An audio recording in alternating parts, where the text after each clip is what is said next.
Welcome back. Roxanna Ferguson returning just a few days ago from Africa, where she spent some time in several countries. In fact, it's great to have you back on the show. And we're going to be talking a little bit about her trip over the course of the next few minutes. Tell me a little bit about it. You guys started in Rwanda, you said? We started in Rwanda, went to the Genocide Museum, which was amazing, heart-wrenching but amazing. Then crossed the border to Uganda, went to the national park to see the gorillas. Then we went down to Johannesburg, went to see the Apartheid Museum and quite a few Nelson Mandela, places there. Then we flew over to Zimbabwe, to Victoria Falls, then into Botswana. We did two different safaris there in two different areas, and then down to Cape Town, where we spent 4 days seeing everything there was to see on the Cape. It's nice. amazing. And some beach time. I know that because I've seen the pictures. What do people need to know when they decide to pack their bags and go to Africa? How is this trip different? Pack light. So we were gone for 21 days and we had 9 flights, and 16 kilograms was our maximum, or our least amount of luggage we could have on the little planes. So packing light, packing layers. It was much warmer than we expected, which was great. But yeah, and everybody says, oh, wear khakis and sort of colors that aren't bright. But when we went to the gorillas, one of the people that used to work here at Midday, her husband was wearing a bright red shirt, and boy, did he get a lot of attention from a baby gorilla. I think we all wish we would have had that attention. He was grabbing his shirt and playing under his shirt and hanging on to Tim's leg like he was his dad. No so kidding. yeah, so and my girlfriend, who had bright red nail polish on, literally, you're not supposed to have, close contact with the gorillas, but the gorilla walked right up to her, grabbed her hand with her nail polish and kissed her hand. Oh my goodness. Yeah, freaked her out. Wow, what an experience that would be, though. Oh, I mean, Tim and Diane were just over the moon. Yeah, fantastic. We all were. And we start with that, in fact, those pictures. So let's not rush through the pictures. Let's just take our time on these. So this big daddy was literally from me to the backside of you away. Wow. And, they give you very explicit instructions on what to do, not to make fast movements, not to, you don't go in there just thinking you're going to shake hands with these guys, because they're very big animals, and you have security with you as well. But this was a family of 10.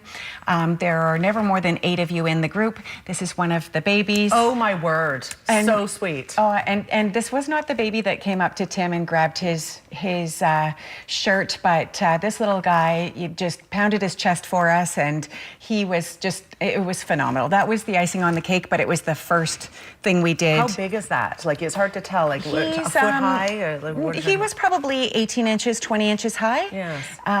And they asked us not to put the pictures of him and Tim on any media because they're not supposed to have interaction, but it was the cutest thing ever. And when they approached him, what was he allowed to just let them be there with him? Yeah, they kind of tried to, they're hoping that they'll just move away. So then once the little guy just wouldn't let go of Tim, Tim started walking towards the guide, and eventually he gave up and he went to play with the other animals. Lifetime experience that would be. Hey? Oh, it was like, just you can't even dream that stuff up. So I have to give kudos to Brian Parker, who was one of the guys in my group. He's from Calgary, retired now, and has I don't know how many thousands of dollars worth of photography cameras and such, lenses, and he took the majority of these pictures, and they're far better than my phone took. But just to give you an idea of some of the animals that we saw, the zebras were amazing. I don't think there was any animal that we didn't see that we had hoped to see, with the exception of a rhino. They're virtually extinct, so the white rhino, as you probably heard, the last one passed away. But cheetahs, leopards, this is a cheetah that was probably about 3 feet away from me. Wow. And you'll see, I think we've got further down how close we were. I love that photo. Oh, it's amazing. Just phenomenal. We're going to go back in 2 years and do another one and hopefully see the golden monkeys.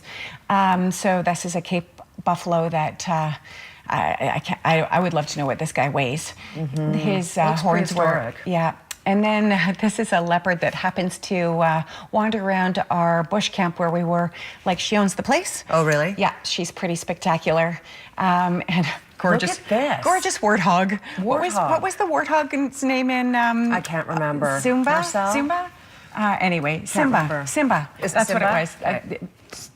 they're my cutest, especially when they're running with their tails up. They look prehistoric. Oh, let's be just honest. so funny. And we had our share of lions, just phenomenal. So the wildlife was outstanding. What is this? That's a starts with an M. Oh, it'll come to me. It'll come back. I want to say muskrat. That's not right. That's okay. I've just forgotten what he's called. I'll remember it. Sorry? Meerkat. It's like a meerkat, but a different family. Yeah. But just gorgeous, gorgeous animals. So see, you can see the lion's head there at the bottom of that shot. Yes. So we were literally, what's that, maybe 6 feet away? Yes. Super close. And those are the kinds of vehicles that we were in. Open air, nothing between you and the lion. So, they see the whole Jeep as one body. They don't see it as 6 people. Sure. So it's, they're not threatened by it. I love this shot that Brian took. I just think that's so cool. Yeah, that's amazing. But, and this hippo came out at the end of night.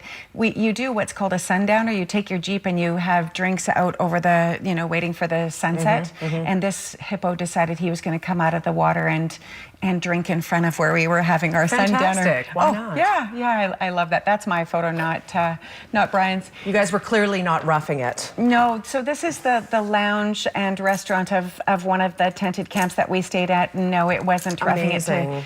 And people don't realize, right, when you say tents, they think this is my girlfriend Kathy and I, this was our tent.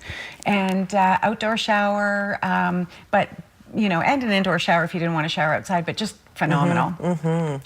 And we did go to Victoria Falls as well. I had to take a photo of a photo because the water was unbelievable, so I had to use Kathy's waterproof phone. Oh, yeah. But just fantastic. And we did a cruise on the Zambezi River, so we saw lots of hippos from the cruise. Very cool. So many different ways you get to see Africa, Sure. right? This is Cape Town and Table Mountain. Phenomenal way to see views of Cape Town, and that's one of the views. Wow, down. I don't think I could do that. Oh, sure you could. Oh. Sure you could. There was one girl that got off of that tram rotates. It goes around in circles, so you get a good view. That's and amazing. when the girl got off, she was bawling her eyes out and telling her boyfriend, "I can't believe you made me do this." Oh, really? Yeah, That'd be me. it was pretty funny. That's all good. And now look at these beaches. I know. So this was just outside of Cape Town. Well, it's part of Cape Town. It's just a suburb. Gorgeous beaches. Yeah, and quite not busy. What's the word I'm trying to say? No, because those are private. Yes. That's why. Ah. Yeah. And what's going on here? Well, I wanted to show, these were the little aircraft that we had to take only 16 kilograms of luggage on because literally for my group of 14, we needed 3 aircraft. And so we flew in between the different safaris. And the only time it rained and lightning and thundered was when we were flying. Got a few people a little bit, antsy. I guess. But what a great way to get in.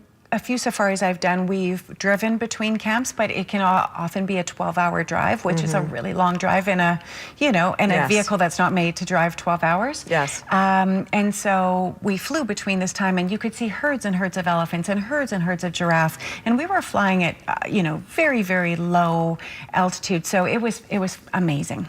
Sounds like a trip of the ages. Truly. Trip of a lifetime for everybody that joined us. Awesome. Yes. We're out of time. Keep in mind, Roxanna's thinking about taking another trip similar to this one in 2 years. So if you're thinking about this as a trip, something that you would like to take, perhaps a phone call is in order. Roxanna, thank you for sharing your trip with us. My pleasure as always. All right, quick break. We'll be right back. Stay with us.